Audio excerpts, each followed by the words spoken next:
அன்புக்கினிய சகோதர சகோதரிகளே, நம் அனைவர் மீதும் ஏக இறைவனுடைய சாந்தியும் சமாதானமும் என்றென்றும் நின்று நிலவட்டுமாக. அஸ்ஸலாமு அலைக்கும் வரஹ்மத்துல்லாஹி வபரகாத்து.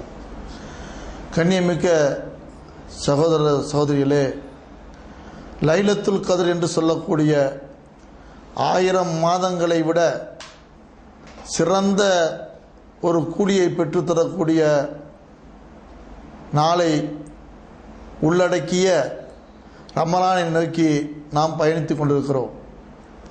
அந்த லைலத்துல் கத்ருடைய நன்மையை நாம் அடையணும்னு சொன்னால் ரமலான் மாதத்தில் நம்முடைய பயிற்சி சரியான கோணத்தில் அமையணும்.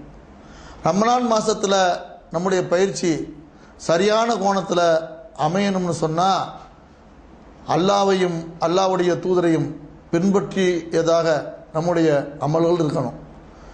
ஆனால் பெரும்பாலான சகோதரர்கள் இந்த ரமலான் மாதத்தில் ஆரம்பத்திலேயே சர்ச்சையை அடிப்படையாக கொண்டுதான் தொடங்குறாங்களே தவிர ஒரு நீதமான சரியான அளவுகோலை கொண்டு தொடங்குறது கிடையாது.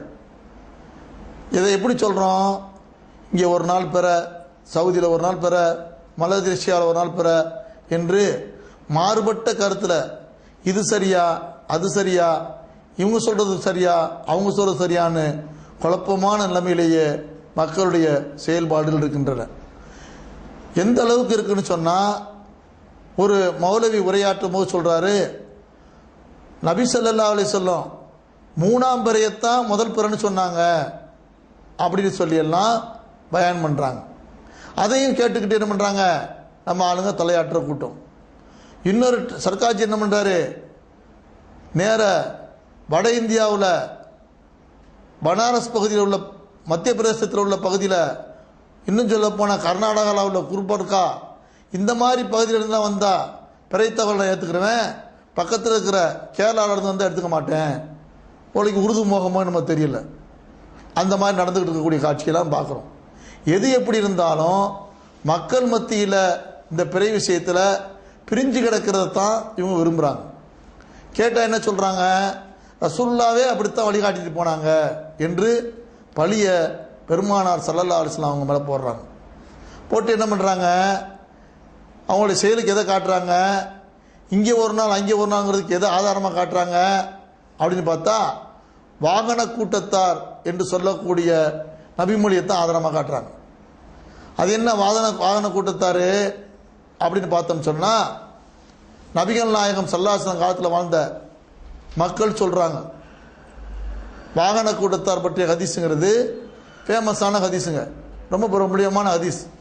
அதில் என்ன இருக்கும், சகாபாக்கள் சொல்கிறதாக வரும். என்ன சொல்கிறாங்க, நாங்கள் ரமலானின் கடைசி நாளா இல்லையா என்ற சந்தேகத்தில் இருந்தோம். நாங்கள் ரமலான் மாதத்துடைய கடைசி மாதமா கடைசி நாளா இல்லையாங்கிற சந்தேகத்தில் ஒரு நாள் இருந்தோம்.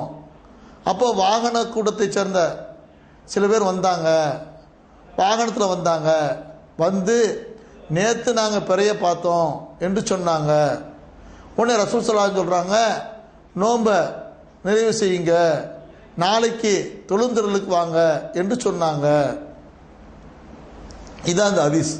அந்த ஹதீஸுடைய வாசகம் என்னன்னு கேட்டிங்கன்னா, தெளிவாக சொல்கிறதா இருந்தால் சகாபாக்கள் சொல்கிறாங்களாம், நாங்கள் ரமலான் மாதத்தின் கடைசி நாளா இல்லையா என்கிற சந்தேகத்தோடைய நோன்பு நோட்டு நிலைமையில் இருந்தோம். அப்பொழுது வாகன கூட்டத்தார் சிலர் வந்தாங்க. வந்தவங்க ரசூலுல்லாஹ்ட்ட நாங்கள் நேற்று பெற பார்த்தோம்னு சொன்னாங்க. உடனே ரசூல் ஸல்லல்லாஹு அலைஹி வஸல்லம் நோன்பை முடித்து விடும்படியும் மறுநாள் தொழுகும் திரளுக்கு வாங்கன்னு சொல்லியும் அறிவிப்பு செஞ்சாங்க. இதுதான் அந்த ஹதீஸுங்க.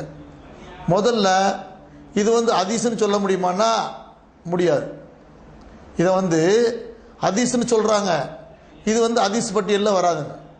ஏன்னு சொன்னால், ஹதீஸ் பட்டியலில் வர்றதா இருந்தால் அதை அறிவிக்கக்கூடிய நபித்தோழர் யாருங்கிறது தெளிவாக தெரிஞ்சிருக்கணும். அதை அறிவிக்கக்கூடிய நபித்தோழர் யாருங்கிறது தெளிவாக தெரிஞ்சிருக்கணுங்க. ஆனால் என்ன வருது, அந்த சம்பவத்தில் என்ன வருதுன்னு கேட்டீங்கன்னா, என்னுடைய நபித்தோழர்களில் சிலர் அறிவிச்சாங்க, நபித்தோழருடைய என்னுடைய உறவுக்காரர் அறிவிச்சாரு அப்படின்னு சொல்லி நபித்தோழருக்கு பின்னாடி வந்த ஒரு தாபி அறிவிக்கிற மாதிரி தான் அந்த செய்தி இருக்குதே தவிர என்ன இல்லை, எந்த நபித்தோழர் அறிவிச்சாங்கிற செய்தி அதில் இல்லை. அப்போ ஒரு அறிவிப்பாளர் இல்லாத ஒரு செய்தியாக இருக்குது. அந்த செய்தியை நம்பி எப்படி வாகனம் கொடுத்த ஹதீஸ்ன்னு சொல்கிறாங்க அவங்க? கொஞ்சம் சிந்தனை வச்சு பார்க்கணும். நம்ம ஒரு ஹதீஸ்ன்னு சொன்னால் அது ஒரு சர்ச்சைக்குரிய ஒரு சம்பவம் பற்றிய ஹதீஸு, மிக முக்கியமான விஷயத்தை சொல்லக்கூடிய ஒரு ஹதீஸில் எப்படி முத்தவாத்திராக இருக்கணுமா இல்லையா, எல்லாரும் அறிவிக்கிற மாதிரி இருக்கணுமா இல்லையா, ஒரு கூட்டத்து மத்தியில் நடந்த சம்பவம் சொல்லப்படுது. என்ன வருது? நாங்கள் ஒன்று கூடியிருந்தோம், ரமலானுடைய கடைசி நாளா இல்லையான்னு சந்தேகத்தில் நோன்பு வச்சுருந்தோம். அப்போ வாகன கூட்டம் சொன்னாங்கன்னு சொன்னால், அது ரசுல்லா மத்தியில் இருக்கும்போது வந்தாங்கன்னு சொன்னால் இப்போ எவ்வளோ பெரிய கூட்டம் இருந்திருக்கும். அப்போ அவ்வளோ பெரிய கூட்டம் இருந்திருக்க போகும்போது அறிவிக்கிறவர் யாரோ ஒருத்தர் அறிவிச்சான்னு சொல்லுவாரா? அப்படி சொல்ல முடியுமா? சொல்கிறதுக்கு வாய்ப்பு இருக்குதா? இல்லைங்க. அதனால என்ன இல்லை, இதை ஹதீஸ்னு சொல்கிறதே முதல்ல தப்பு. ஏன்னு கேட்டிங்கன்னா, அறிவிப்பாளர் வரிசையே இல்லை, அதில் அது அறிவிக்கிற சகாபி பேரே இல்லை. அபூஹுரைரா சொன்னான்னு சொல்லுங்க, அபூபக்கர் இல்லான்னு சொன்னான்னு சொல்லுங்க, ஆயிஷா ரலியல்லாஹு சொல்லுங்க. இப்படி எந்த அறிவிப்பாளரும் இல்லாமைய மொட்டையை அறிவிக்கிற ஒரு செய்தியை எடுத்துக்கிட்டு இதில் ஹதீஸ் இருக்குது, இது வாகன கூட்டம் சொன்ன செய்தி அப்படின்னு சொன்னால் என்ன அர்த்தம்? இது முதல்ல என்ன விளைக்கணும், இது ஹதீஸே இல்லை அப்படிங்கிறத முதல்ல புரிஞ்சுக்கணும். தொடர்பு அருந்த செய்தின்னு சொல்லுவாங்க. அப்போ தொடர்பு அருந்த செய்தியை வச்சுக்கிட்டுலாம் நம்ம என்ன பண்ண முடியாது, அமல் செய்ய முடியாது. நல்லா கவனத்தை வச்சுக்கணும். அடுத்து என்னன்னு கேட்டீங்கன்னு சொன்னால், இந்த செய்தியில் என்ன இருக்குன்னு பாருங்க. நல்லா ஒரு வேளைக்கு இது ஹதீஸ்னு எடுத்துக்கிட்டா கூட இதில் என்ன இருக்குது, நேற்று பிறை பார்த்தோம் அப்படின்னு சொல்கிறாங்க வந்தவங்க, இன்னைக்கு நோன்பு நிறைவு செய்கிறாங்க, நாளைக்கு தொழுகுந்தவர்களுக்கு வர சொல்கிறாங்க அப்படின்னு சொன்னால் என்னைக்கு பிற பார்த்தாங்க? நல்ல விளங்கிங்க. இந்த ஹதீஸில் முதல்ல இது பலவீனமான ஹதீஸு, தொடர்பு அருந்த ஹதீஸு. ஒரு வேளைக்கு சரியான ஹதீஸ் எடுத்துக்கொண்டாலும் கூட இதில் உள்ள வாசக அமைப்பு என்ன இருக்குது, நாங்கள் சந்தேகத்தில் இருந்தோம், வாகன கூட்டம் நேற்று பிறை பார்த்தா சொன்னாங்க, நாளைக்கு தொழுந்துறதுக்கு போக சொன்னாங்கன்னு இருக்கு. பிறை பார்த்தது எப்போ? இன்னைக்கு இல்லை, நேற்று. தொழுகை என்ன இல்லை, இன்னைக்கு இல்லை, நாளைக்கு. என்ன அர்த்தம், என்ன பொருளுங்க இதுக்கு? அப்போ பிறை பார்த்த நாள் ஒன்று, நோன்பு நிறைவு செஞ்ச நாள் ஒன்று, தொழுந்திரலுக்கு போன நாள் ஒன்றுன்னு சொன்னால் அப்போ பிறை எப்போ பார்த்துருக்குறாங்க? தொழுகிற நாளைக்கு 2 நாளைக்கு முன்னாடியே பிறை பார்த்தா அந்த செய்தி சொல்லுது. அதைத்தான் நம்மளும் சொல்கிறோம். என்ன சொல்கிறோம்? பிறை பார்க்கறது என்பது மறுநாள் நோன்புங்கிறதுக்காகவோ மறுநாள் பெருநாளுங்கிறதுக்காகவோ அன்னைக்கு இரவு பார்க்கறதுக்கு பேர் பிறை இல்லை, முன்கூட்டியே பார்க்கறதுக்கு பேர் தான் பிறை. இந்த செய்தி எதனை ஏற்படுத்துது? ரசூல் ஸல்லல்லாஹு அலைஹி வஸல்லம் சொல்கிறாங்க, ரமலானுக்காக சாஃபானை கணக்கிட்டு வாருங்கன்னு சொல்கிற மாதிரி சவ்வாலுக்காக ரமலானை கணக்கிட்ட தன்மதை இதில் இருக்குதே தவிர என்ன இல்லை, அன்னைக்கு நைட்டு பார்த்து மறுநாள் காலையில் கொண்டாடுறது எங்கே இருக்குதுல? நேற்றுக்கிற வார்த்தை தெளிவாக இருக்குதாங்க. நேற்று நாங்கள் பிறை பார்த்தோம்னு சொல்கிறாங்க, இன்னைக்கு நோன்பு போட சொன்னாங்க, மறுநாள் தொழுகைக்கு வர சொன்னாங்கன்னு சொன்னால் பிறை எப்போ பார்த்துருக்குறாங்க? 2 நாளைக்கு முன்னே பார்த்தான்னு உனக்குதா இல்லையா? அதனால தான் நம்ம சொல்கிறோம், அந்த ஹதீஸ் நீங்கள் எடுத்துக்கிட்டீங்க சொன்னால் கூட அந்த ஹதீஸ் வாசகப்படி பிறை என்பது இரவு பார்த்து காலையில் தொடங்குறது இல்லை, முன்னாடியே கணக்கீட்டு செய்கிறதுங்கிறது விளங்குது. முன்னாடி கணக்கீட்டு செய்து பின்பற்றுங்கிறது புரியுது. அதனால அருமை சகோதரிகளை, இந்த வாகன கூட்டத்தை செய்தியை வச்சுட்டு அங்கேருந்து பார்த்தான்னு சொல்லி சரியான ஹதீஸ் இல்லாமல் தப்பான ஹதீஸை வச்சு தப்பான முடிவு எடுக்காதீங்க.